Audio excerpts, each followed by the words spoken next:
Moved by Leonetti. Moved by Leonetti. I have a second. Support. Support by Duge. Please vote on your device.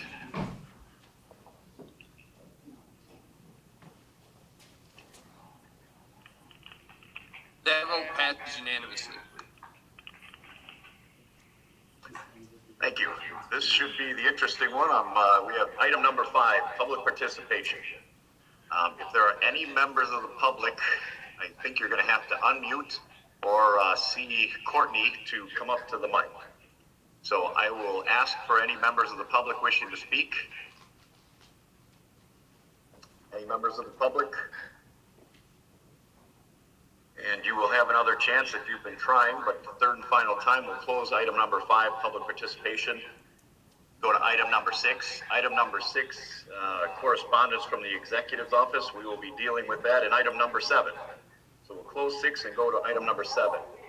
Need a motion to adopt resolution 20-4633 to renew and continue the local state of emergency for the COVID-19 virus emergency. I have a movement. I have support. Support Leonetti. All right, I have support by Leonetti. Can you tell me who moved the first one? Thank you. Commissioners, you can get on to speak if you would like to. Unfortunately, I can't see the microphone if anyone from the executive's office or emergency management wants to speak. Vicky Wolberg is at the microphone to speak. Oh, Vicky's up there. I'm guessing, Vicky, are you up there to answer questions or to speak to this?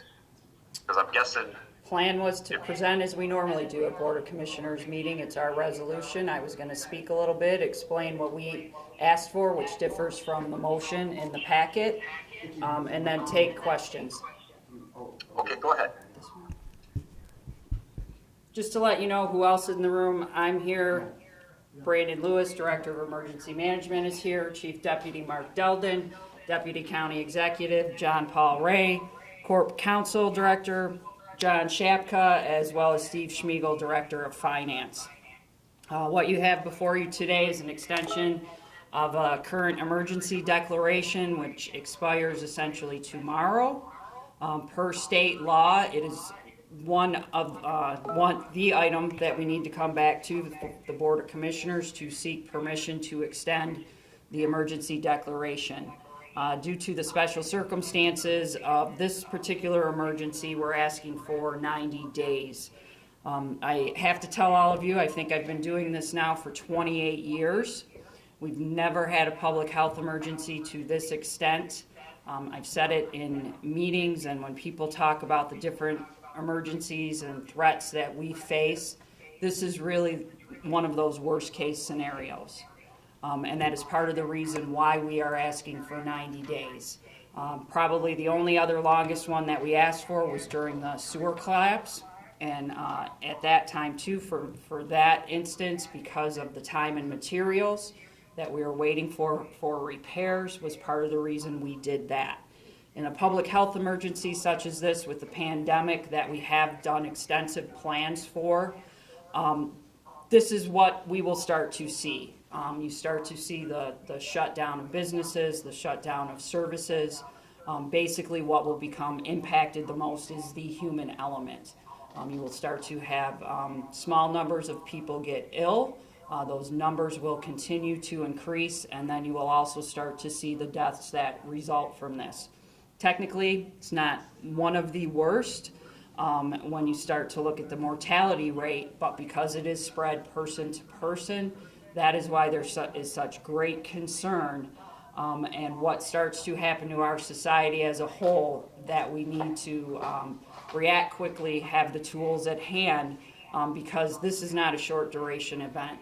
We're used to emergencies, all of us, where it's a person or a thing, something that you can see, feel, or touch. We're used to our public safety, police, fire, EMS being first on the scene, and that is not how this emergency is evolving.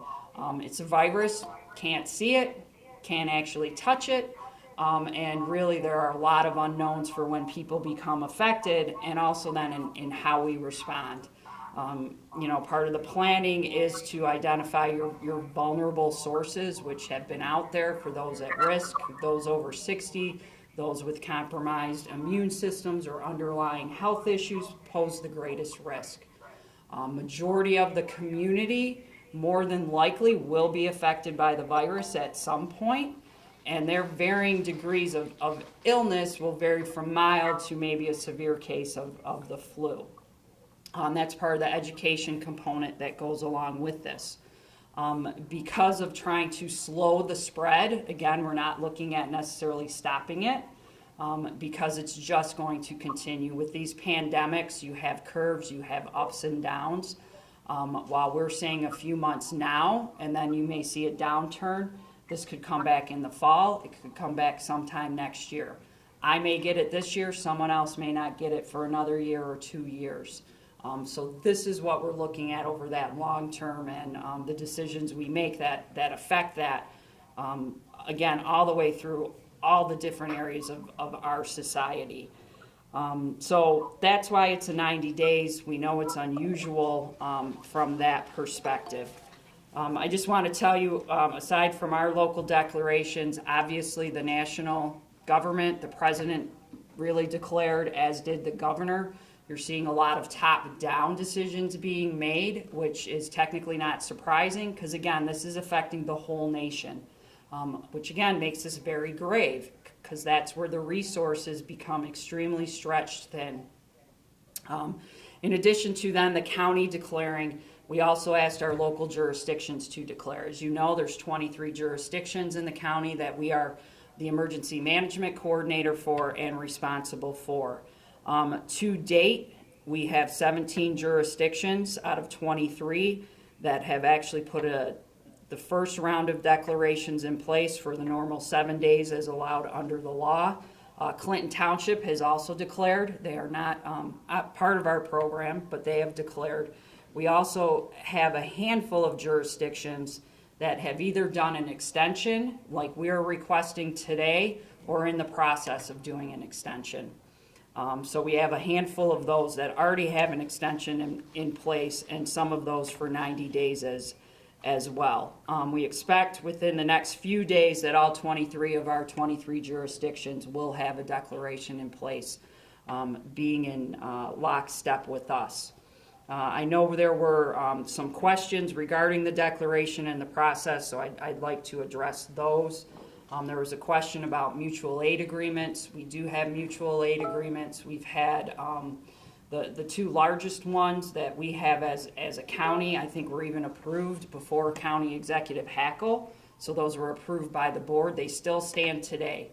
When those agreements are signed, they're basically signed in perpetuity until something changes in them. You don't change them when elected officials change. You only change them if something in the document or something legally causes you to change. Basically, when you're under a state of emergency or you start going beyond your normal resources, you start enacting those. So there's no contract. We're not going to renew these. We're not going to bring these back to sign a new mutual aid agreement. We have one with Southeast Michigan, so that's our surrounding counties. And also the larger one that we participate in is the statewide emergency management agreement. And basically, any other municipality in the state that participates with us, we have a mutual aid agreement. We have a process in the state that we're acting under, and again, with all the declarations in place, those are in play. There's nothing special that needs to be done, except as you start to coordinate your resources with one another of who has what and who's able to provide those resources for you. The emergency plans and operations that are in place, we are operating under the county's emergency operations plan. The board actually has a copy of that plan with the signed document we have when we transmitted that over. It's in the board library, so you have a copy.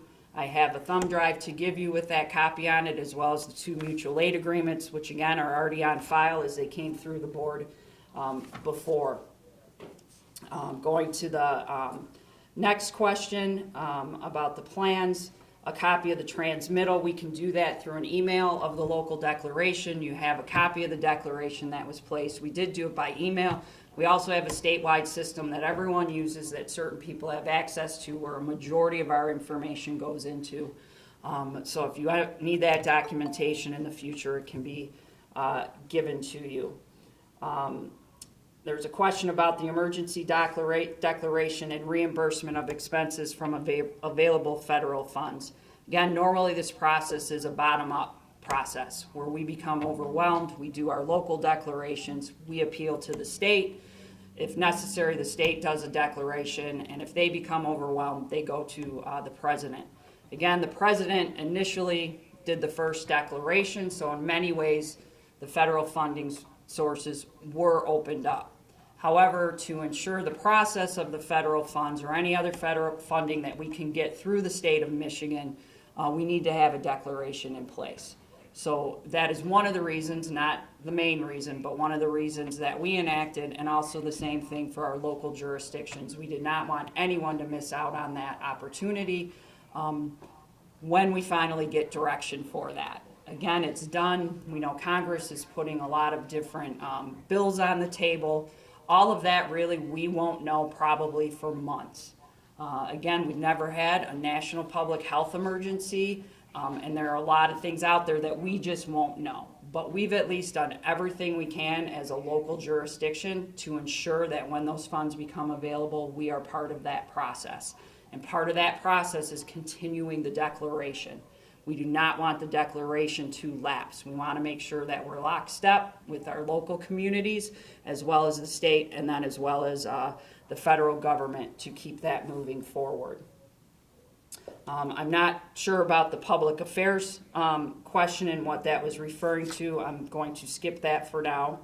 How are we documenting any appropriation of expenditure of funds, contracts, etc.? We are still following the procedures. If there's a purchase order to be issued, we're going to do a purchase order.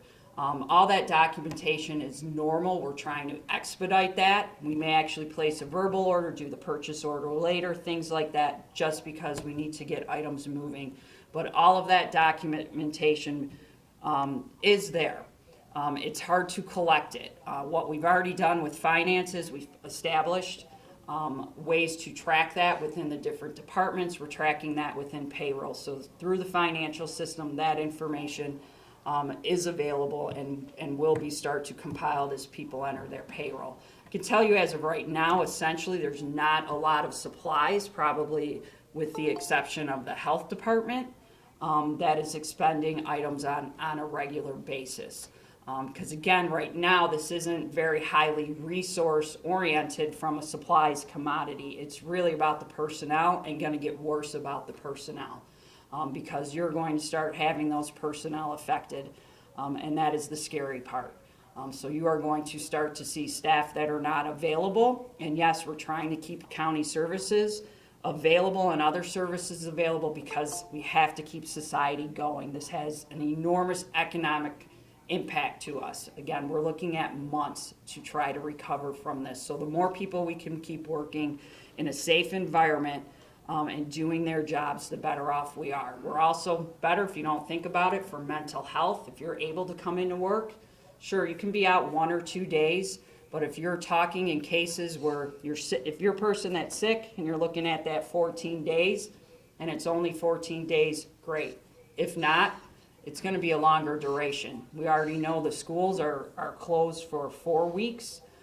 We believe that will be extended from what we're hearing and what we know, and that they more than likely will not complete the school year. And these closures that are happening, there is no point or no magic number where someone is able to say, yep, you can open back up now. So people are closing now, and people have their varying reasons, but they could maybe have waited a little longer and kept certain things going. And again, we're trying to do that for the bigger picture and keep in mind the public safety and health. And I just want to hit on the staffing too when you start looking at your emergency responders and who are going to be doing all of these critical functions. When we do planning for public health emergencies and pandemics, we plan on losing 30 to 40% of your personnel for one reason or another. And we are obviously not there yet. That's going to be coming in potentially the next few weeks or months.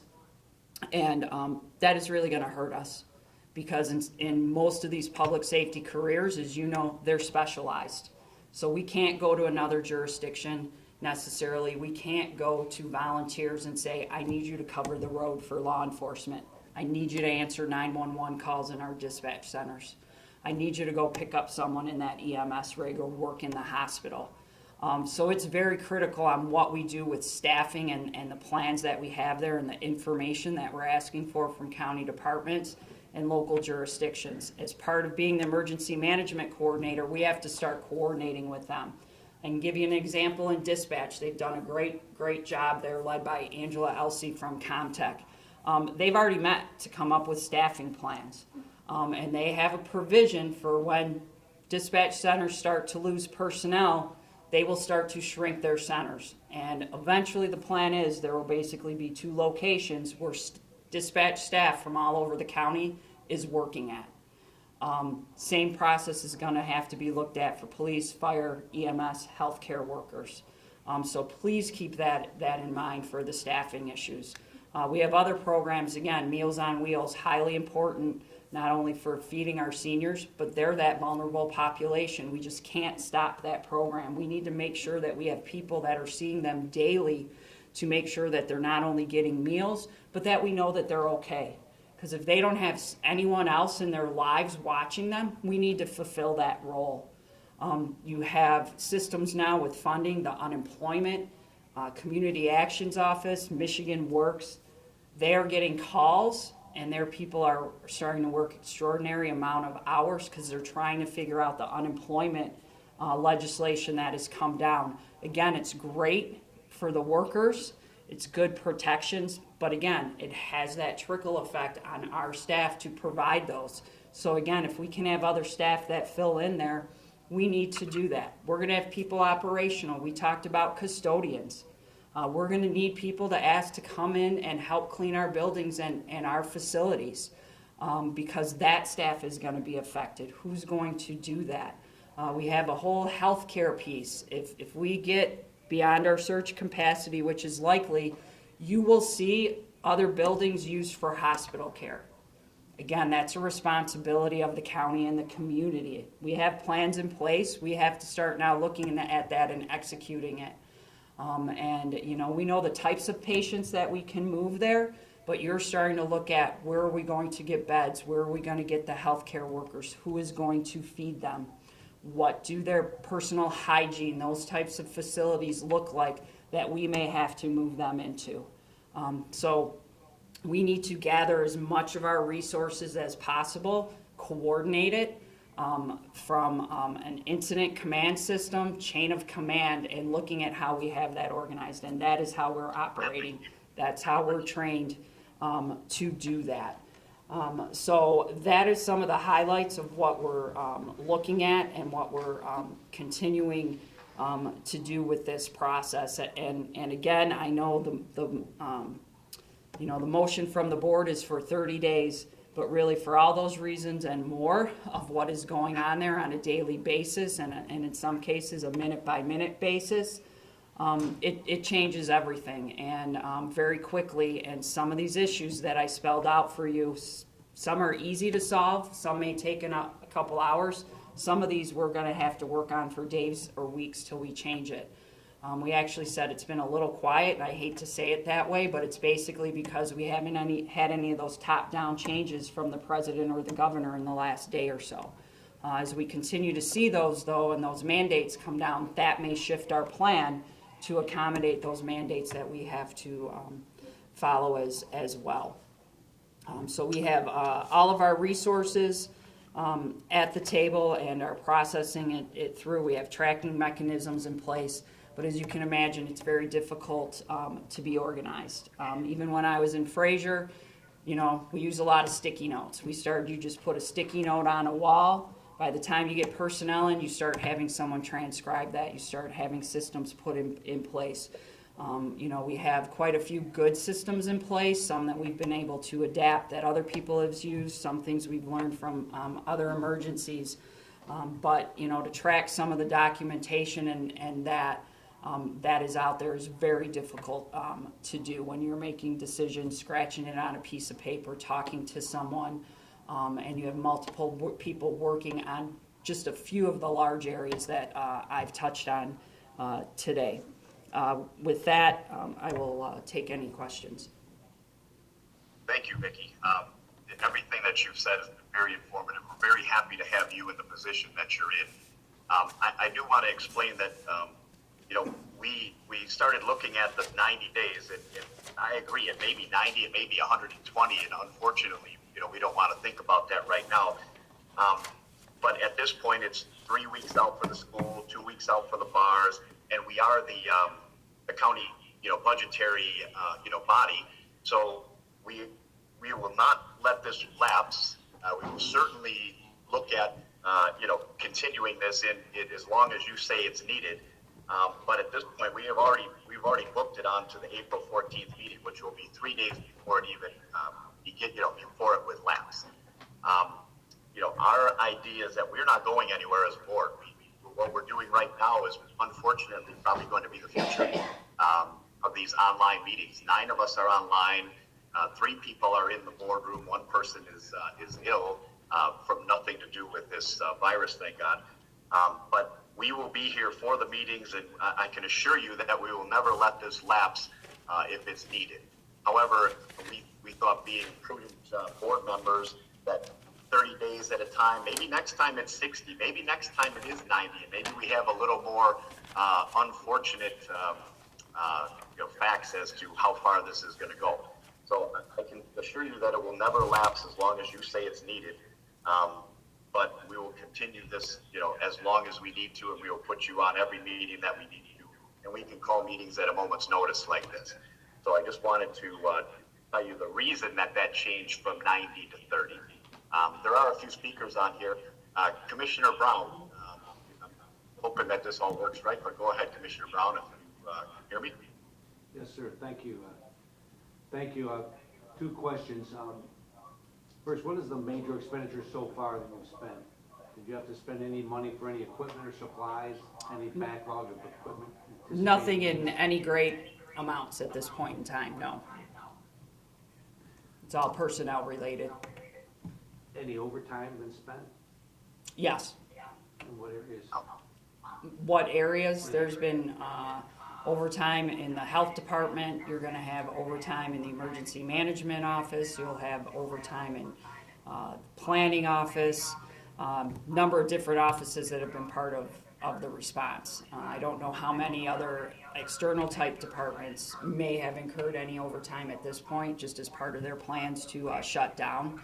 May have been expended, but those are the main departments. Community action would have some overtime. I'm going to assume Michigan Works will have overtime.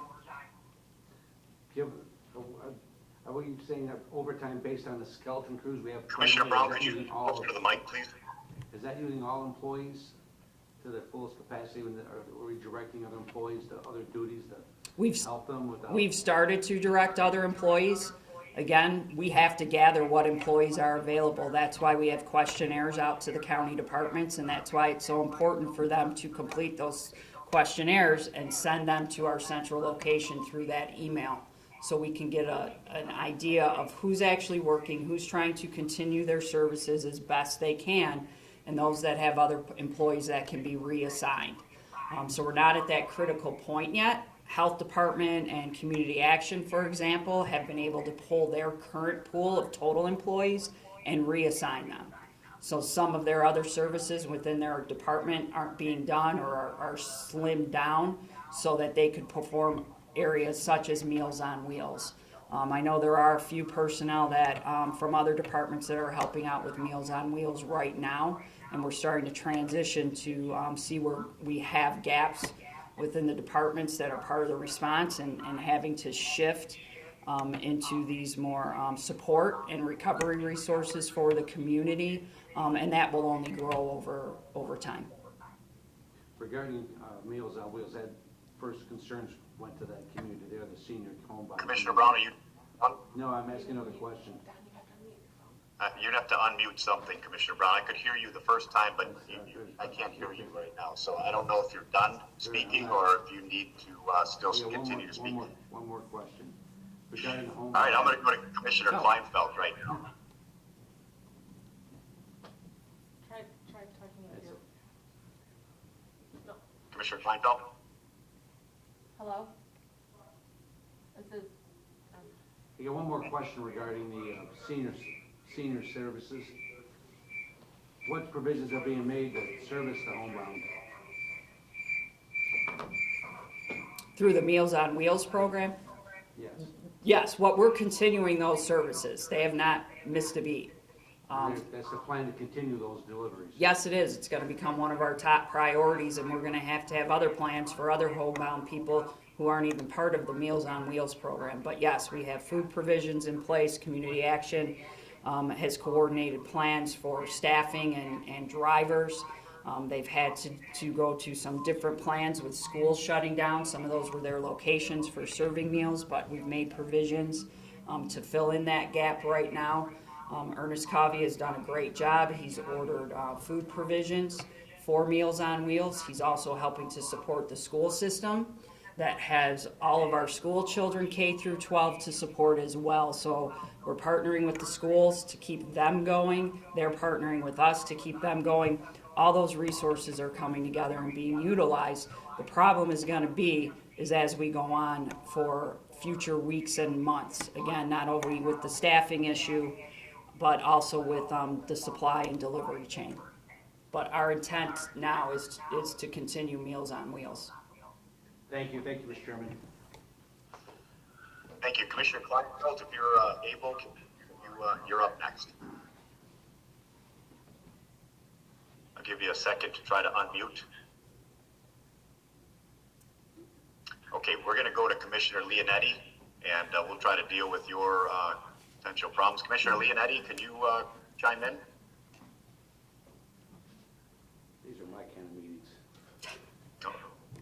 Uh-oh. It's the first one, folks. We're going to have to fix some of these. How about this? Commissioner Haw, are you available?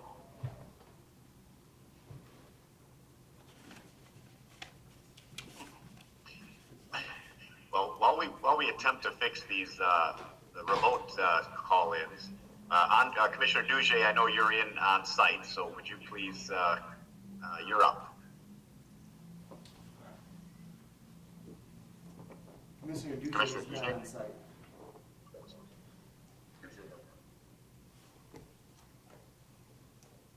Why is it? I heard him earlier. I don't know if you heard me say that. He was on. Vicky, I Do I can't see have what's to going turn? on. Work on Commissioner Duge. That's a good question. I'd ask it, but I'm not. Bob, by chance, do you have everybody muted as the host? Let's see. Well, everybody has their own mute system. I don't have a mute on it. I'm No, sorry. we're not hosting in here. It's on Bob. Star Right. 6. Will you please try star 6 on your phone to try unmuting? You guys are using the Google system, correct? Yes. He should Hello? use the toolbar. Hello, who's this? Commissioner Duge? Yes, hello? You are on. Oh, well, all right, fair enough. I think if anybody's got their phones, they should push star 6. Yeah. That mutes it, and then that unmutes it. A couple of things. Vicky, very good presentation. My question is 90 days going to be enough? First off, and let me ask the questions and you can answer them in order. Second, I'm concerned about the health department funding. Are they going, I don't know what they're going to need, but hopefully we have something in the kitties in case they need, I don't know, ventilators or anything else. And last but not least, how are the sheriff and the jail holding up with the employees? Because that's 24/7, 365 operation. No matter what, that's got to keep going. And I'm concerned about what's going on over there. If you can address this, I'd appreciate it. Sure. 90 days enough? I'm essentially going to say no, because from what we've been told and what we're planning on, 90 days might be our peak time, and you start to see some of the cases go down. But what we've also identified is even when that starts to go down and we're in a new normal with this type of virus, we have to remember that our services in most categories have been shut down for 3 to 4 months or longer. So there's also going to have to be a long transition period that we're going to have to allow departments and other areas within the county have a grace period to open back up. If it's a case where they've had a backlog of work that they simply couldn't get to because it couldn't be done online or from home or not in person, they're going to need time to catch up. But the problem with that is that the public is going to want services because they've also obviously been waiting as well. So I would estimate, best estimate is maybe even a 30-day transition period where we slowly start to get back to normal. But again, it won't be, hey, next day we're all good, everything is back to normal, and I don't even see that being accomplished within a week's time. And again, as I said, with these pandemics, they come and go.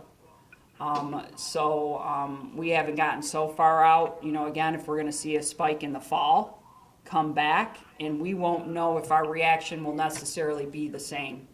Maybe we be more used to this type of virus. And again, because we did all the work now, we may make a few different decisions, maybe be in a better position to handle it. But from what we're being told, it will come and go. In regards to funding, you have many departments. I know the health department included. There's a number of grant funds and grant sources that they currently get today that are being shifted around from federal and state guidelines to be used to go towards this effort. Obviously, any of the funding, from the rainy day fund, when we look at this at the end of the day, that will have to be considered. But obviously, it goes back to looking for reimbursement from the state and federal governments for our activities and what they lay out. As it pertains to the sheriff's office and the jail in particular, right now, they are, for them, again, there's people in areas that are used to this. There's other viruses and issues that come up in the jail that they're used to. They're used to handling people that are coming in, they're not sure what's wrong with them. They have a screening process for them, a surveillance process for them. So in some ways, this is very normal to them. They have taken on, much higher processes. They've curtailed visitor entry. They're making sure they screen everybody that comes into the jail. Every person that's brought in from law enforcement, they're looking at them basically before they even get into the facility of the jail, because that is one of the issues with the jail. Once it gets inside, you have 800, 1,000 people that cannot leave that facility. So right now they are doing a great job. They have plans in place, again, that they use every day, and they have plans to move forward if something should happen. And again, they've had those plans in place, so nothing new. But, we're in constant contact with their office and what they're doing at this point in time. Can I stop you for 1 second? Sure. I'm sorry. I just want to tell everybody on the line, *6 mute you, which I wish I would please ask everybody on the line right now to mute their phone. And then when you're called to speak, *6 unmute you, because I have a bunch of people that see are unmuted, and it causes a lot of feedback on the line. So I'm sorry to cut you off, Vicki. I'm trying to. Go ahead. Commissioner Duge, are you? Yes, the only thing that I'm questioning is the 30 days.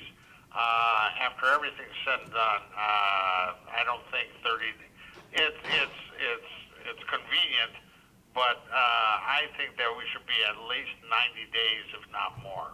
After everything's said and done, I'd like to make an amendment to the motion to make it 90 days. As opposed to 30 days. But we can listen to everybody else, but I will make that motion at the end of the discussion period. Okay. We'll put yourself back on the list then towards the end. Very good. Commissioner Kleinfeld, are you on the line and able to speak? All right, I'm going to try Commissioner Leonetti. I think I heard you on there somewhere. Commissioner Leonetti? Hear me now? Yes, I can. Hi. Thank you, Mr. Chair. Can you hear me? Yes. Great. Thank you for your report. Really appreciate it. Just really two questions for you. One deals with Meals on Wheels. I know a lot of other commissioners touched on it, and I'm really grateful that you kind of addressed some of the issues with Meals on Wheels. I'm a volunteer for Meals on Wheels, and I was told don't bother showing up. So my immediate concern was, what's going to happen to the 10 or 8 people that I deliver meals to every other week? And I understand now that, Community Action is going to go ahead and use workers and stuff like that. If we run out of funding, because there's a lot of volunteers that obviously save on costs for that program, do we, based on your report, do we go to the state first and then to the federal government to get money to pay for our workers now to deliver these meals? How does that work? There's multiple financial resources through Community Action's current grant programs where we are getting a resupply of food. Again, they are opening those programs up and continuing those. As of right... But my question is, so there's volunteers like myself, tons of volunteers who drive around and deliver 10 or 12 meals a week. I see what you're saying. The volunteers have been told not to show up.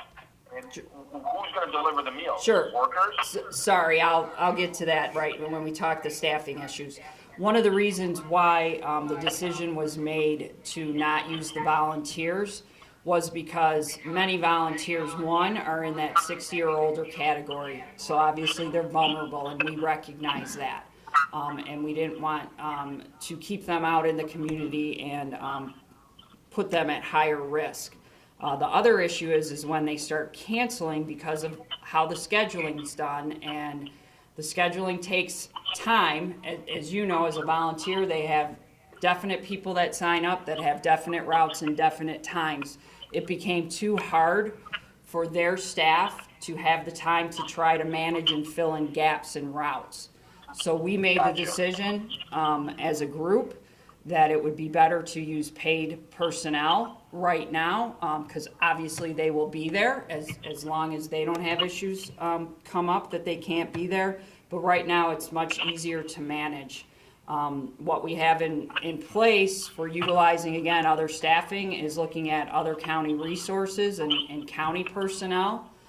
Again, we're collecting those figures from departments of who's available. But we do have plans to make a larger plea, we're not ready yet, for volunteers from within the community. And again, we want to get that going, get a solid list, have people vetted, because we believe that there are many areas where, yes, we are going to have to go to volunteers to utilize because there isn't enough available paid personnel. Whether it's at a county level or even within some of our jurisdictions who we'll be working with as well. So this is going to kind of segue into my next question. And I assume how we're utilizing staff and paying workers, at some point the board will get some idea of how that money was spent or how the workers were utilized, I would imagine, right?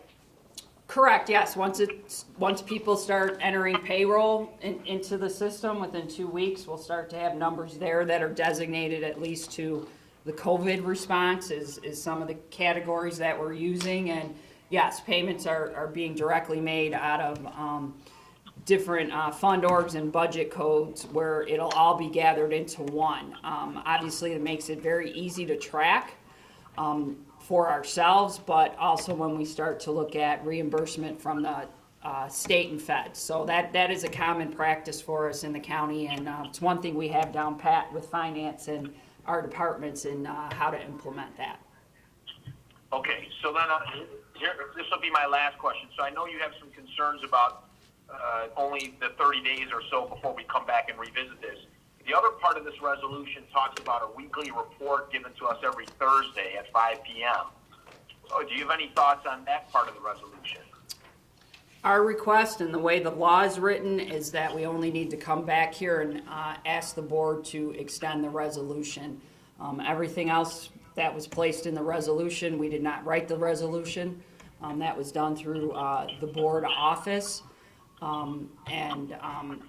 Basically, if that's something that we can do, again, the finance piece will be a lot simpler, but I'm not going to promise or sign on to anything that we can't deliver just because we have the staff. Having people even appear at board meetings, we're going to start to get sick ourselves, and we've talked about this in the EOC and where we're working and all these support staff personnel as well. So you may start to have personnel that may be well versed in this that aren't going to be able to appear at board meetings, or we may have to do the same thing and start phoning it in. So for us to have to take the time to compile information that, yes, will take hours when we are working on minutes, when things change, and what we're doing in that is burdensome to us at this point in time. Okay, that's fair enough. The only question I have as it relates to that, and I understand that, is again, at some point, we will get some data on, how money was spent. So, for example, Meals on Wheels, we pulled people from roads to do this, or we pulled people from this department to do this, and we took funds from this department to put it into community action for Meals on Wheels. At some point, we as the commission are going to be able to see how those funds were expended and where they were taken from and where the workers were used, right? At some point, right? Yes. Okay. I have no further questions. Thank you very much, Vicki. Keep up the good work. Thank you, Mr. Chair. Thank you. We're going to try Commissioner Kleinfeld. And we keep trying. We'll keep trying you through the whole meeting if we need to. Can you hear me now? Yes, we can. Commissioner Kleinfeld, you're up. Oh, okay. So I had to do *6 and go back and do unmute 2 different ways to be heard. Okay. Okay. So I'll be very brief. With respect to the questions on the end of it, this is just my perspective. I can't speak for other county commissioners. I looked at this and I thought, boy, you can read that a few different ways and you could end up compiling reports forever.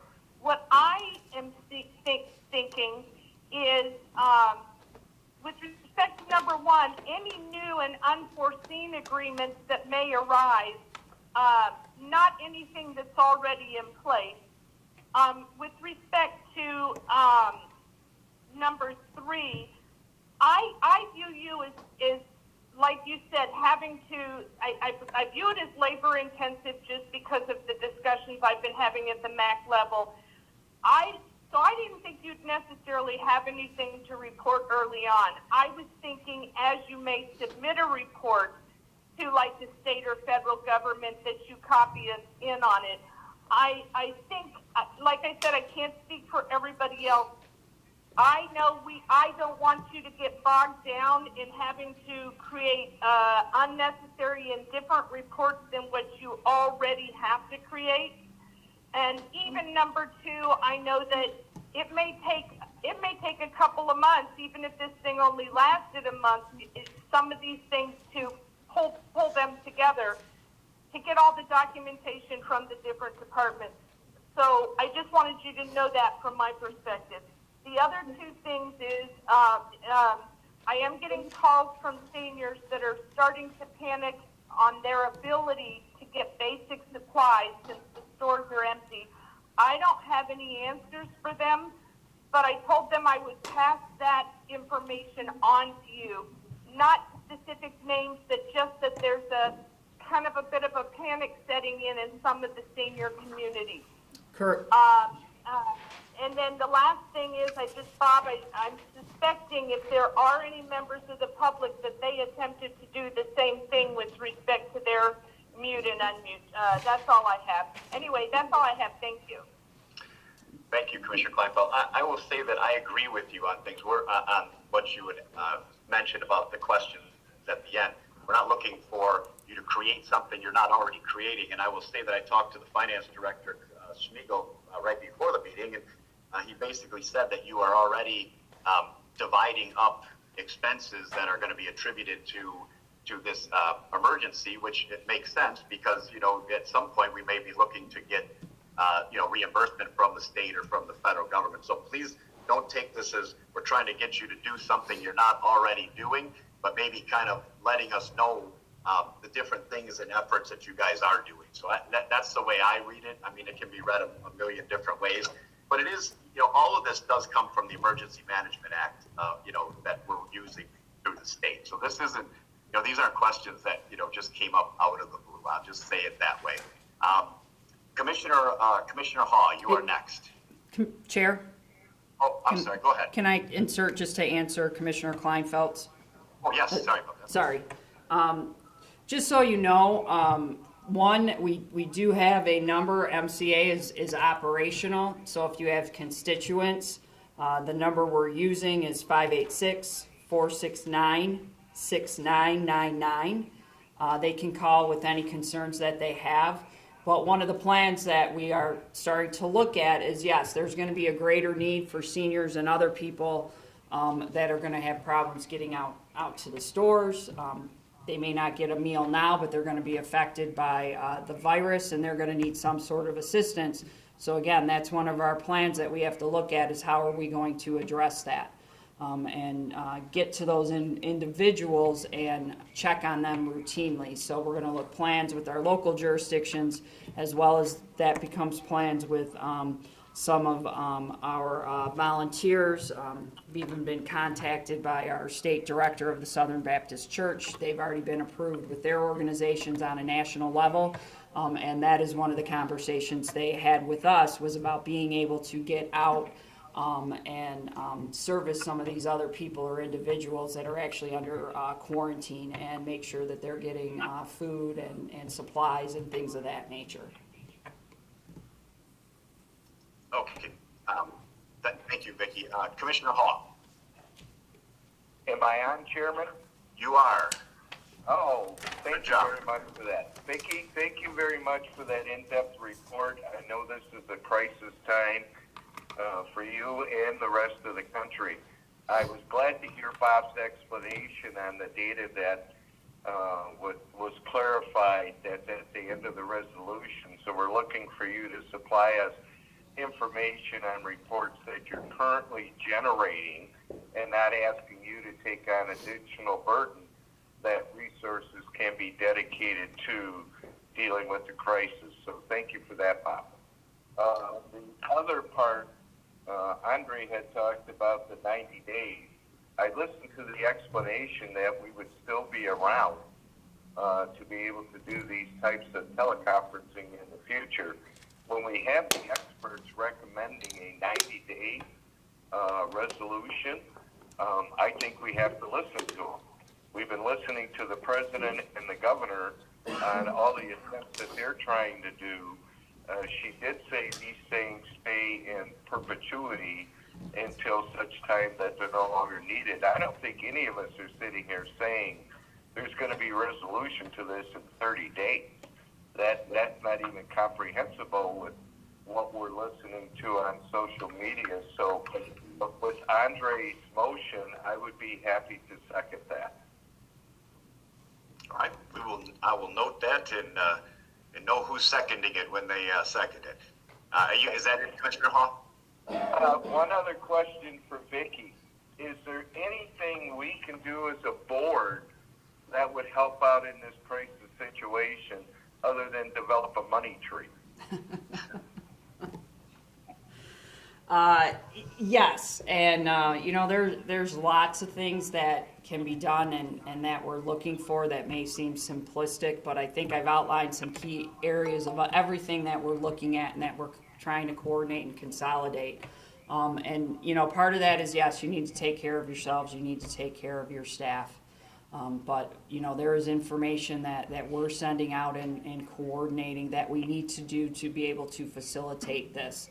So specifically to this office, there's 3 reports that we've requested information for. That deadline for one of those reports is today.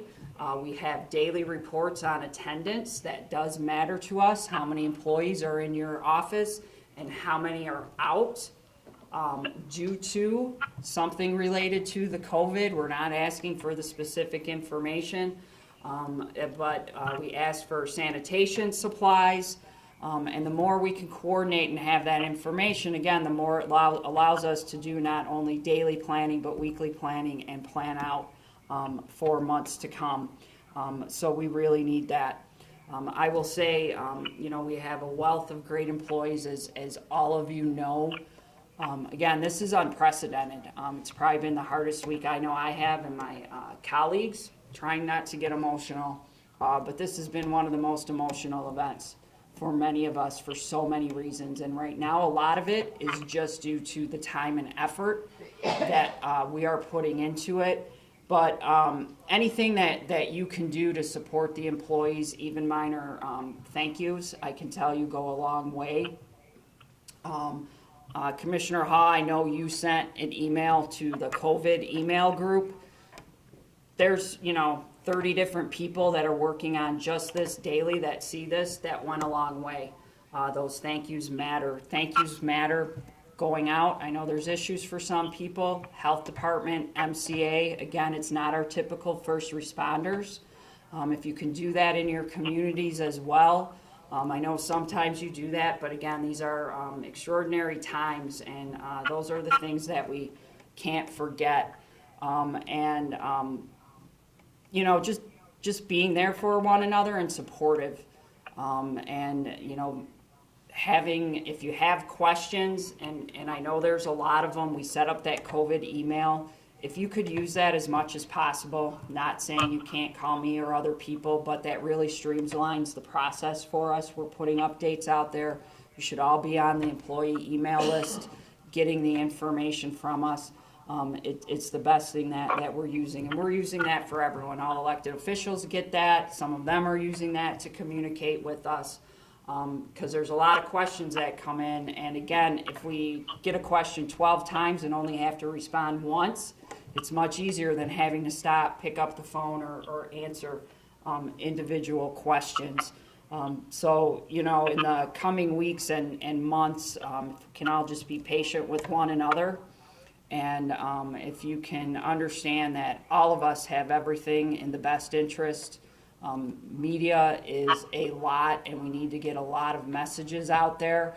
I know my voice is going, so I probably sound more drab than I intend to be, but we're also looking for positive stories. So if there are positive stories going on, if maybe you could pass that along to us, because there are good things and great things that not only all of us are doing, but others in the community.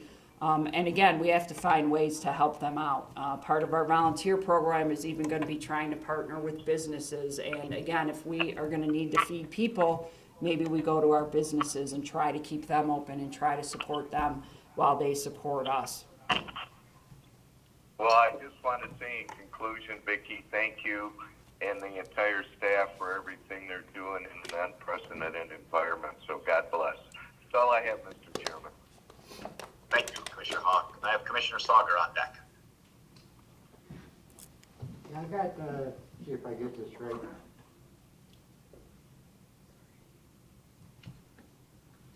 Give us 1 second.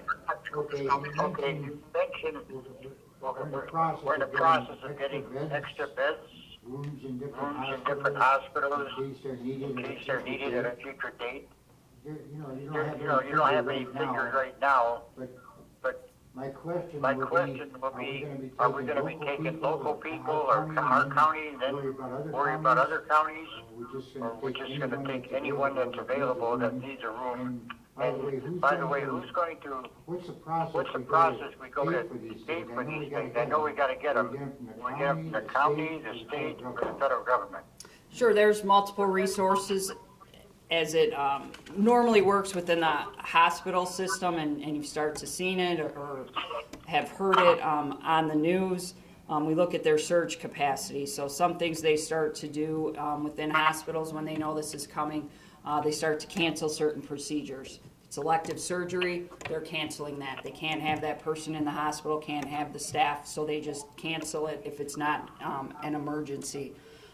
They also start to release people maybe a little earlier than normal, obviously paying attention to all the health risks. But if there was someone that was supposed to get out tomorrow, they may release them today so they can open up that bed space. What they also start doing is start cohorting patients who may be suffering from the virus. So they're starting to have different parts of their hospital saved for those patients. They start to have staff assigned to those areas. They start to have the supplies and equipment to those areas. One of the big legislative pieces that came out from the governor's office was some restrictions on where they can put patients at. And that was huge for her to relieve that, because now they can start making extra space in their hospital. So right now, they're doing everything they can to provide for patients within their hospital facilities. When we start getting out to maybe using other buildings, they're still going to look to their other buildings first, because they have certain benefits. But if we do get out into the community, and we use a school or the college or just some facility like that that's available of the size and scope, we have partnerships with the hospitals. We'd have to figure out staffing for that for a number of different areas. We'd work with them and even other hospital vendors to potentially who's going to supply the food. We may be asked to provide security. We may be asked to provide people that check them in. That can do some of those less skilled areas where they need the medical staff. So initially, if it's a hospital expense, the hospital will make that expenditure and it'll flow through the system. If it's the county doing it, the county will make provisions for that, and it'll flow through our system. And then eventually it will come out in the end with here's what we spent, what is available from the federal government, and then the reimbursements will flow through that way. Thank you, that was well explained, thank you very much. You're welcome. Thank you. I have Commissioner Gillette out of the first round. Thank you, Mr. Chair. Can you hear me on the phone? You're not unmuted yet. All right, hold on. *6. Am I unmuted now? Muted now. Sounds like yes, you are. Okay, great. Okay, great. First, Thank you, Vicki, for all the information you provided us today, And you're, You noted that we need to find some good stories. And I can tell you that one of the good stories I've already uncovered is the fact that we've got Vicki Holbrook from the county of Macomb, and we've got an amazing group of people who we couldn't ask for a better group of people to be here and help us through this. So thank you. Especially you, Vicki, but everybody involved. I'd like to just note that I don't think that the provision for the 30 days was included in the resolution because somebody thinks that 30 days will be good to go. I suspect that, at least I'm talking to myself, I believe that the 30 days was put in the resolution so that we as commissioners, or I as a commissioner, am checking back in, and staying engaged, and staying aware of the information as things develop. And can be there to know what's being spent, how we can help. I know that none of us are going to pass the 90 days and say, oh, we'll check back in 90 days and see how things are going. I don't want to. I think we need to be in pretty constant communication. I wonder, Vicki, if the weekly reporting is more of an annoyance or difficulty or challenge. Maybe we should move that to the end of the 30 days. And just at the end of 30 days, instead of every week, ask for these reports. Ask for it every 30 days, so we can renew the declaration. I doubt anyone's going to challenge renewing the declaration. It's a check-in point for the Board of Commissioners to have another, I guess you could say summary and a check-in as to where we are as this crisis develops. So it's not a 30 days and we might just get rid of it, we might not, we're going to have to extend it. But I believe that we have a responsibility to be engaged, that we have an obligation as commissioners to be engaged. And I don't know that I want to put that off for 90 days. Would it help? Vicki, I guess my question is, would it help to take those weekly reports that are requested or required under the resolution and make them a monthly report? My answer is this. Financial reports will be available because they're in the system. The reporting system that we have with the state is, it's a crisis management system. So right now, it's individual comments that go into a system. We're not required through any system right now to provide any reports to the state at this point in time. It's always been that way. It's always based on data that we collect and compile. So I can't promise you anything that we don't have or won't have created at that time ourselves.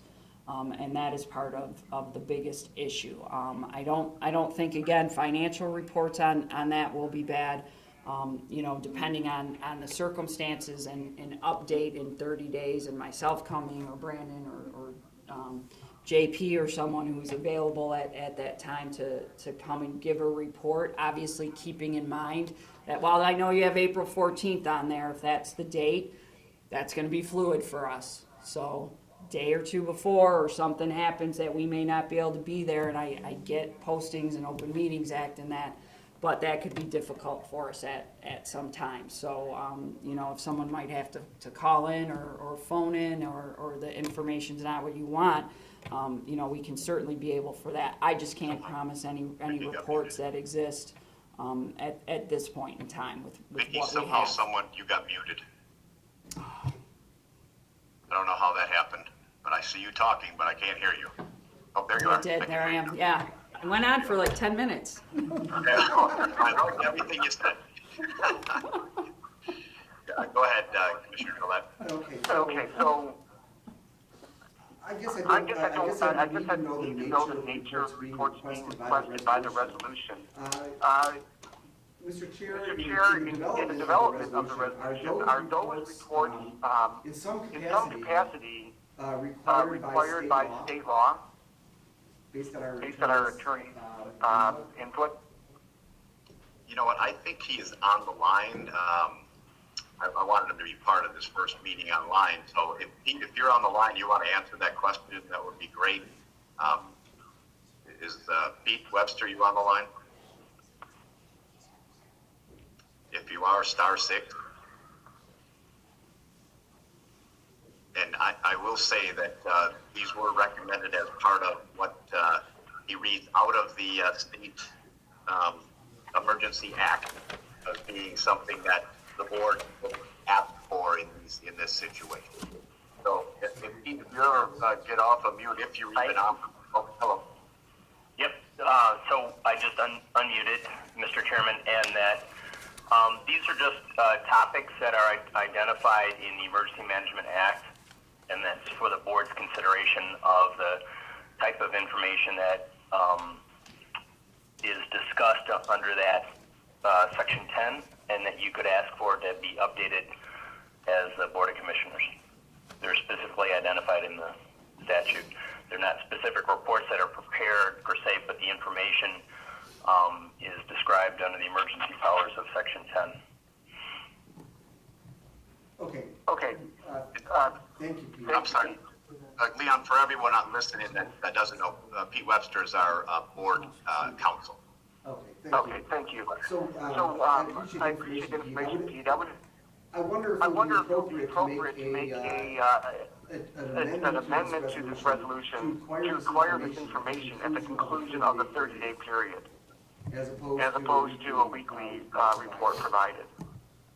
Just to reduce the burden, but still keep us engaged in the process. Absolutely appropriate to do that.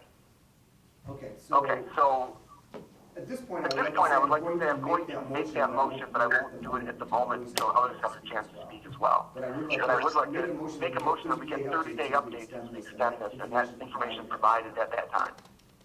All right, I will note that and come back to you. Commissioner Carabelli is still on round one, so if you're done, Commissioner. Okay, just to let you know, I'll support that amendment.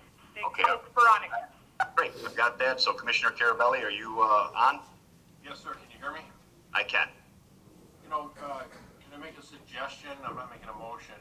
You're a commissioner. There was a motion was originally for 30 days. And then 90. Well, 90, and then it was 30 per. They asked for 90. We have it on for the first time at 30. Correct. Okay. Can I make a suggestion? Maybe we just cut in the middle and make it 60. Commissioner Carabelli, you're free, just like everyone else is, to make a motion. I will say that, and I think everybody feels this way, that the emergency management, the executive's office, they're not going to be required to be standing at that podium in 30 days if things are going sideways. Obviously, a request would be what we would need to extend it, and we would know. And just like anything else, we really don't know what's going to happen in 30 days, nor 60 or 90 or 120. We might know more in 30 days, and that's why 30 days was picked at this point, especially since we already had meetings on the line. Anybody's free, and I mean, we can do it as short or as long as we would like. So you're the last one on round one. If Don Brown wants to speak on round two, we can look at then any motions to amend after anyone's done speaking on the topic. So, Commissioner Carabelli, do you have anything else besides that suggestion? All set, thank you. Great. Commissioner Brown on round two? I'll pass. Okay. Commissioner Brown passed. So, since Commissioner Duche was the first one to mention he was going to offer an amendment, I will take your amendment, Commissioner Duche, to... Yes, Mr. Chairman? Can you hear me? I can. Go ahead. I'd like to make a motion that we amend the resolution to go to 90 days, and if supported, I'll comment on the comments made. Okay, and I believe Commissioner Hall might have said early on that he was going to support that motion. Can I get a support for Commissioner Duge's motion? This might be difficult. Someone just needs to unmute and support you. Chair? Yes, Commissioner Kleinfeld. No, I did support that, Mr. Chairman. Okay, I will note that. But go ahead, Commissioner Kleinfeld, if you have a point of order or something. It's a point of order, yes. Duje did, and Commissioner. Harold supported it. This is how the amendment should be called. You take the soonest one first. So the first one that was made will be the last one voted on. So you're going to take Gillette's first. If Carabelli makes an amendment, then you'll take Carabelli's first. So Okay, well, I'm soonest considering one there was wasn't an amendment made yet. This was the first one made, and Commissioner Duge said he was planning on making one, but hadn't made one till this moment. So if anyone else would like to then add an amendment to be talked about, they can do it. But right now, there's really only one amendment. We've had some theories that we were going to have some amendments, but this is the first actual amendment. Mr. Chairman, if I may. Sure. I understand the splitting of 60 just to placate everybody, but 90 days is suggested from the experts, first of all. Second of all, 90 days gives continuity in everything that's going to be happening. Regarding Commissioner Drolette's comments about reports and so on, a month ago, nobody imagined we'd be in this position now, and I sincerely doubt if anybody can foresee what position we're going to be in a month. So I'd like to see continuity as far as this act goes for 90 days at a minimum, and let everybody concentrate on what they're doing and now the new stuff coming up, as opposed to worrying about coming in front of the board and or making reports. That is basically the gist of why I think 90 days is the way to go. Okay. And I'd appreciate your vote on it. Thank you. All right. Anybody else to speak to the amendment at this moment? I have Commissioner Drolette, but I don't know if you're speaking on this amendment or not. If you are speaking on this amendment, Commissioner Drolette, will you let me know one way or the other? Mr. Chair, can you hear me? No. Watch how she does it. Can you hear me? Can you hear me? now? Can you hear me now? Okay, Okay, great. I was not intending to speak on this, and I was just thought my amendment was going to, well, we're fine, we should we're vote fine, on we this should vote on one. this one. I don't believe we should abdicate abdicate our responsibilities for 90 days. I think I want to be more engaged than that. I think I want to be here more often than that. I want to get more information than that. And I have no intention of ending the resolution in 30 days. I think we all have every intention of extending it. It's just a checkpoint for us to do our jobs. So that's all I have to say. Thank you. Thank you. I have Commissioner Hall, looks like, to speak on this. Yeah, thank you, Mr. Chairman. Am I on? Yes, you are. Thank Good job. you. Oh, I don't see where we're advocating any responsibility at all by accepting the recommendation of the individuals that are in charge of managing the crisis. We are going to, and I support the 30-day, whatever Leon proposed there, but when they make the recommendation, we have to look at the prioritization of resources that those people are going to need to address the most pandemic crisis this country has ever seen. So we use that term, advocating our responsibility, quite a bit. In this particular case, I think it's 100% the opposite. Thank you. And I support Andre's motion. I know you did support it. Yeah, Okay. And I'm going. Okay. Thank you, Mr. Chairman. Thank you. Listen, I'm just going to speak to the motion and the way that it was changed to 30 days. You know, this state law only allows this to happen for 7 days before asking the board to get involved. And why is because it's a huge ordeal. Now, we trust, obviously, that the money is needed, and we know that it's going to be probably for quite some time, but the problem right now is no one really knows. It is 90 days enough? Is 120 days? Is a year? I mean, who knows? And I hate to say it, but this might be going on for a long time. I agree that by doing this at 30 days now, and I think even Vicki would agree, but maybe not since she knows where I'm going with this, but that in 30 days, we are probably going to know a lot more. I mean, we're going to see whether this curve is a curve, a spike, where we're heading to compared to other countries.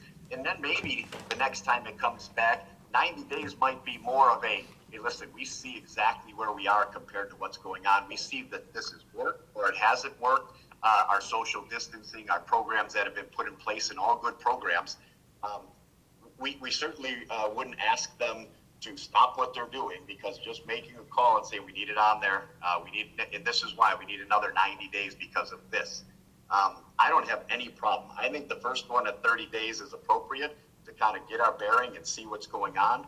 And I don't have, we certainly will not require a full attendance and some big presentation. We will all know what's going on after 30 days on where we have to be, or we'll have a better idea. So that would be my only reason for voting for it the way that it stands and not voting for the 90 days. So I don't have anybody else on this amendment. So Mike, if you are ready, we will be voting on Andre's amendment to cut renew the time back to 90 days. So yes brings it back to 90, no kills the amendment. So please vote.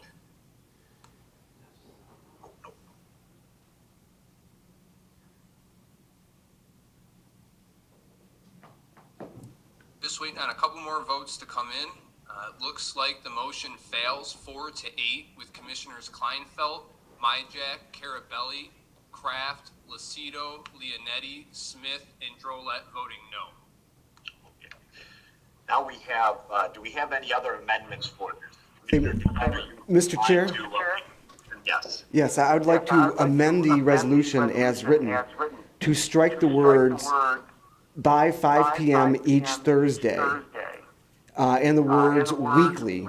So it would then read to provide the Board of Commissioners with a detailed written update as to the state emergency responses during the period of a local emergency. So it would require one report during the 30 days.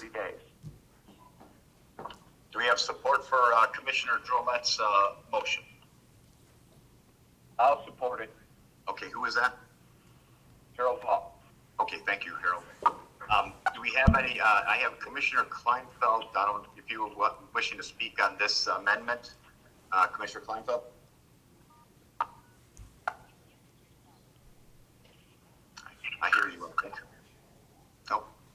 you just unmuted yourself and then unmuted again.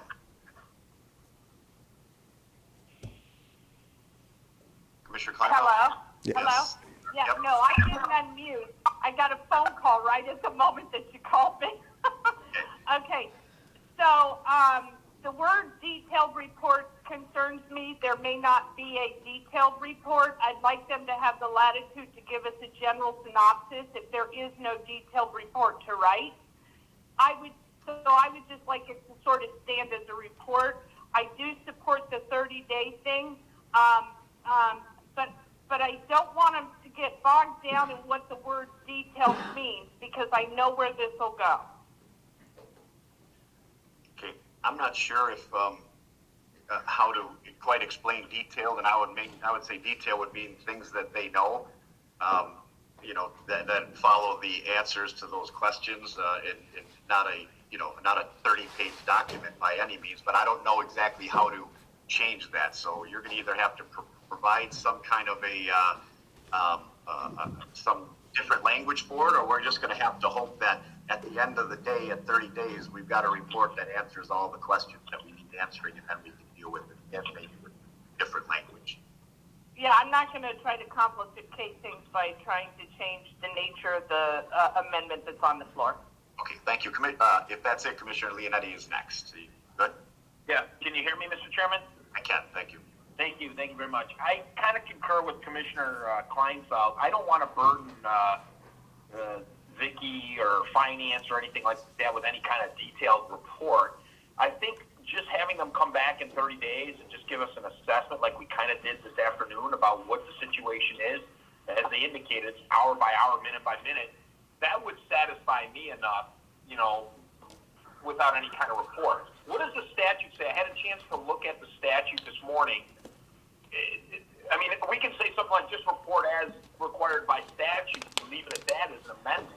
That means, just come in front of us is good enough. I don't want to burden them with having to write something out at this time. I'm not looking for anything in writing, but I am looking in 30 days, as Commissioner Gillette said, to just, as an elected official, so I can tell my constituents a little bit about what's going on and what the county's doing. So, some way, somehow, Leon, if you've got some language you want to amend a little bit to say, not a written report, then I'm fine with that, Well, Commissioner Draw, you supported the amendment. I'd be willing to amend the amendment to strike the word detailed, instead just provide us with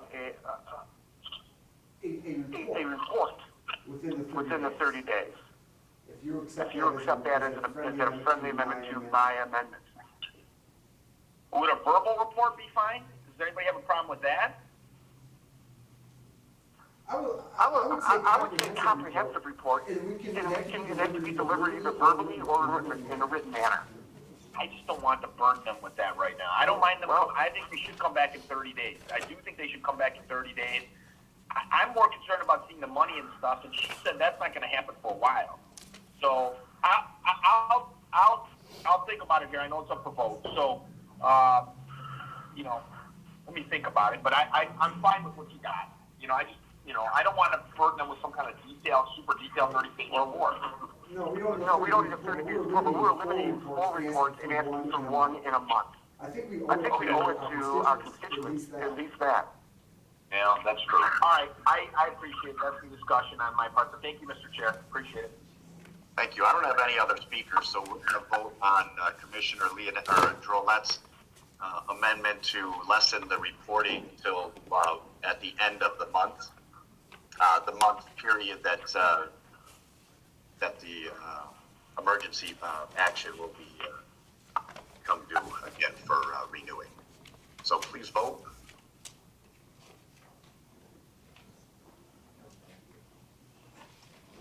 Just waiting on a couple more votes to come in. That motion passes 11-1 with Commissioner Duge voting no. Okay, thank you. Do we have any other amendments on the floor for this? I will wait and see if Commissioner Carabelli, you're the only other one that mentioned it. I don't see you on the list. And are you wishing to speak to anything else? Oh, I'm all set. Thank you, sir. Okay. So the motion as amended is on the floor to adopt resolution 204633 as amended. Please vote.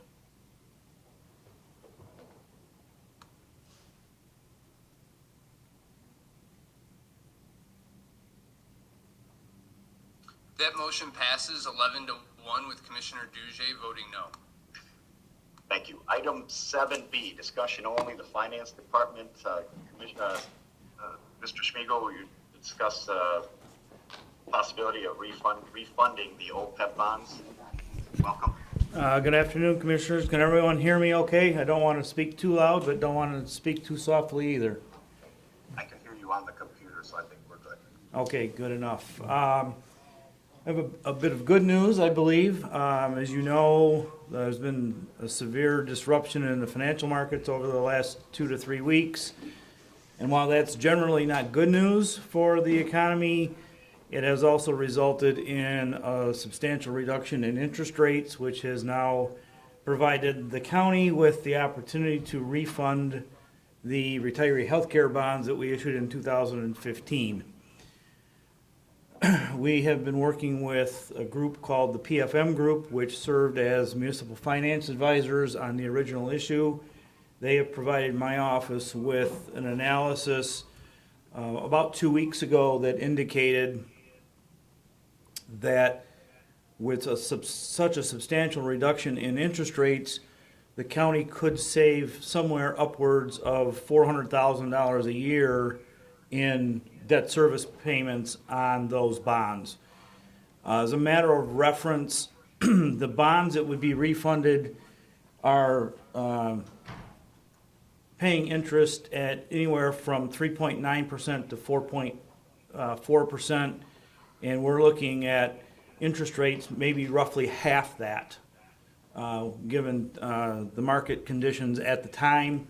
The Federal Reserve Bank has lowered interest rates since then, so not out of the realm of possibility that those rates would be even more attractive, and that the savings could be even more substantial. Of course, we don't know what it'll look like in its finality until the bonds would be issued. So we're actively pursuing that opportunity, and I just want to let you know that. And we have started 3 contracts through the bypass approval process in order to get to the market as soon as we can and take advantage of the rates. Those contracts are for bond underwriters, and we have selected J.P. Morgan to serve as the underwriters. They served as the underwriters on the original bond issue.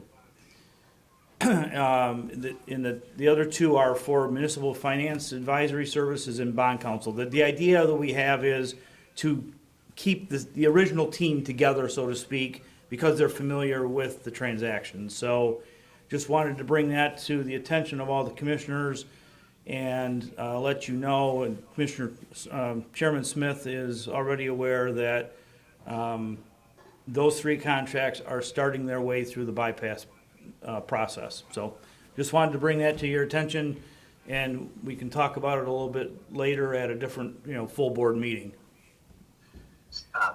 Thanks, Steve. I don't have anybody up on to speak right now, but I just want to say that we have spoke a few times. I spoke with Deputy Executive Delvin regarding this. This, needs to come kind of at a moment's notice. That's why they agreed to come and speak to it today. It's a little early to vote on it, but it might not be too early to bypass it by Friday or Monday, and that might be what's required. We'll certainly come back on next Thursday if this bypass is requested before that and sign up. Anybody have regarding Commissioner Drover, I do have a question. Go ahead, Commissioner. Thank you very much. Thank you very much. And Steve, during the budget budget process, process, the board and the executive had agreed to do some bonding for some projects in this upcoming year. Is there any chance we could accelerate that in the current bond market, potentially combine it with the rebonding for the current projects? In other words, we're going to bond for those projects this upcoming year. Is there a way we can do it now along with what you proposed doing with refinancing? We can accelerate the construction bonds, I'll call them. We're in the process of developing or submitting getting RFPs on the street to get quotes back for architectural engineering services. We haven't made that selection yet, so we want to get this issue out to market as soon as possible. In my belief, once we get those services back, the rates will still be attractive enough to actually allow us to take advantage of low rates on those construction bonds as well. I don't think that's very far off, put it that way. Right. We're just not at a place at the moment where we have the opportunity to move forward. Right, exactly. Yeah, we're in the process of getting there. We're not quite there yet, but we are in a position to act, immediately act on this refunding issue, though. Okay, great, thank you very much. Thank you very much, Steve, appreciate it. Thank you. Commissioner Kleinfeld up next. Thank you. I was just going to make a motion to receive and file. Okay, since I don't have anyone else asking to speak, do I have a second for that? I'll second the motion, Commissioner Drollet. Drollet? All right, no other speakers, please vote.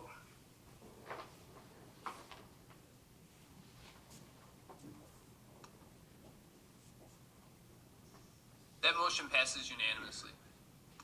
Thank you. Item number 8, new business. I'm going to start new business with some good news, and we all got it today on the by text. Commissioner Romano is doing fine. He's going to be checked out next week and given some new marching orders, and hopefully he'll be joining us for our next remote meeting next Thursday. Commissioner Hall.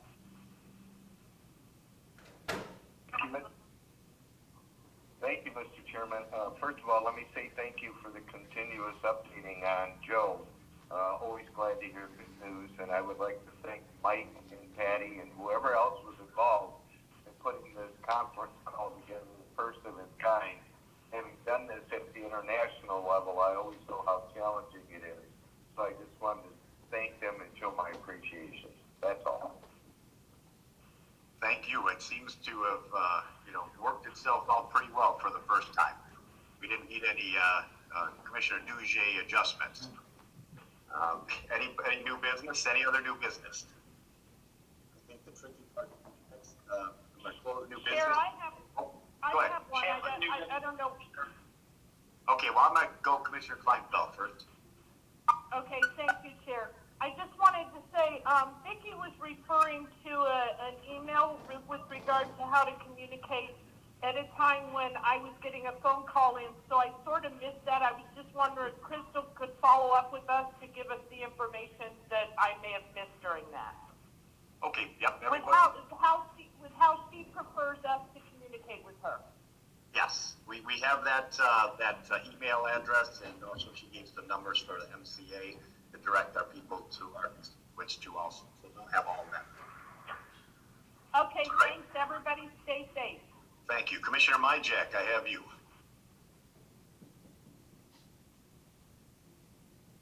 So Commissioner Myjack, *6 will get you unmuted. You guys hear me? Oh, there you are, yes. All right, thank you. All right, so just a couple of things. Thanks for doing a good job to our staff for this meeting here. So just a question to our staff or to Bob. Why are we going to continue to have meetings like this over the phone? I'm just curious. Could we have a meeting in person, but without having members of the public? Like, so for instance, tonight they're having the Sterling Heights Chamber of Commerce is having a communities leader forum on the coronavirus. No one from the public is allowed there except just the speakers on this. So I'm just curious, as we go forward, your comments on that, Bob. Well, my comments on that are this. That the president even came out and started talking about 10 people together, right? I'm going to use a quote from someone that I heard recently, and it goes something like this. At the end of the day, we may not know to the extent that we've actually been over-prepared and we might have done too much, but we will certainly know if we didn't do enough. We have the opportunity here to actually have these remote meetings. Now, you do have the option to come in. There's 3 commissioners in the room. Okay. They're spaced, according to the standards, and we can do it anyway. But we will be keeping to. Listen, we want to do our best to put seriousness of this to the community and being able to do these type of meetings. I mean, we had at one time 28 people on the line participating and listening in this meeting. Actually, more than we normally have at a board meeting. So I mean, it may be good. So let me ask you this: so in the future, if commissioners want to show up physically at the board office, we have the option for that, but that is closed to members of the public. Am I correct on that? Correct. Okay. Okay, so just a few other comments here. I mean, this is very scary these times. I don't think the closest I've ever seen anything like this was 10 years ago. But here we got both the virus and the economy both. So tough times right now, folks. Just we got to kick in our heels and get to work. And the thing that I was thinking of in terms of our responsibilities in the budget and the county departments is we need to get a feel and look at for what types of services and departments are either going to be hurt by this, by two things: the county being closed, right? And then departments, I guess, being open. Health department and the strain on those departments. So we have to be prepared to deal with that, what type of strain it is on the county department and what area of need of services we're going to have to look at, because we do have the power of the purse, the budget, and we're probably going to have to deal with that in the coming months. So thanks, Bob. Thank you. Commissioner Leonetti. Thank you, Mr. Chair. Hi, Mr. Chair. Thank you very much. I just wanted to thank Crystal, Patty, Mike especially, and Bob for running this meeting like this. I think this remote technology, at least with this particular system, other than the unmuting and muting feature, which might be a good thing sometimes, that people mute it, was actually pretty good. So I want to thank the staff and Bob for doing it this way. And I think folks, like Commissioner Myjack said, I mean, these are some trying times, and I think this type of technology is going to be something that we're going to be seeing more of. Especially, I'm seeing it in the courts now. So, at least for our inaugural remote meeting, it worked well. So, thank you for all those who were involved. Thank you, Mr. Chair. Mr. Chair, this is Commissioner Joe. I'd like to add that Courtney also made this meeting possible, at least for me, because she fixed my phone twice during the course of this. Great. Thank you. I have Commissioner Kleinfeld on the line for new business. Okay, I just wanted to say, I mean, Mark isn't 105 yet, but I heard he's close. And on a serious note, I would request that commissioners consider refraining from coming to the meeting. We all have to go to grocery stores. We all have to do shopping. And I think we got to do everything we can to do our part to not pass it on to somebody else. Thank you. Thank you, Commissioner. I don't see anybody else on the new business screen. If anyone wants to speak, please unmute. Otherwise, we're going to close new business and move to public participation. And public will be the same thing to do, to unmute your phone. I will take the first person that I hear your name if anyone wishes to speak. So I'm going to call for public participation once. Call for it twice. And finally, I'm going to call for it. I don't see anybody, members of the public. We're going to close public participation. You can get on our site. I believe that you're able to email questions during the meeting. So there's going to be some information on how to maybe engage other ways than just on phone during this meeting. So I don't have any public participation. We're closing it. I need a motion to adjourn. So moved, Mr. Chair. Supported by Shea. Support. Please vote. Then we'll go to HR. Good job, guys. See you next week. The motion passes unanimously. Meeting adjourned. Thank you, everybody.